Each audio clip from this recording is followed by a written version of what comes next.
Umaasa raw si Foreign Affairs Secretary Alan Peter Cayetano na magiging produktibo ang pulong ng ASEAN Foreign Ministers dito sa bansa. Kabilang sa mga pinag-uusapan dito ang isyu ng seguridad gaya ng terorismo. May ulat on the spot si Salima Refran. Sam?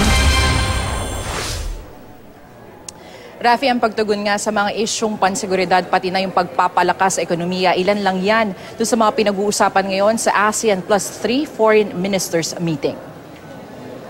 Sa kanyang opening statement, sinabi ni Foreign Affairs Secretary Alan Peter Cayetano na umaasa siyang magiging produktibo ang pagpupulong ng ASEAN Foreign Ministers kasama mga Foreign Ministers sa mga bansang China, Japan at South Korea.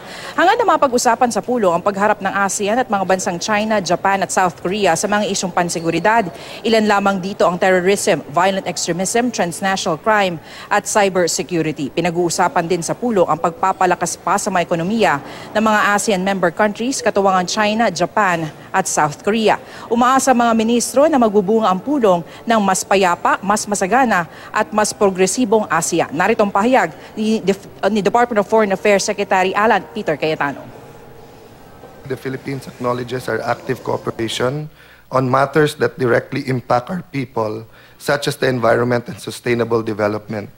In APT, we show our concern for children, the elderly, the physically challenged, members of society. We show our concern for children.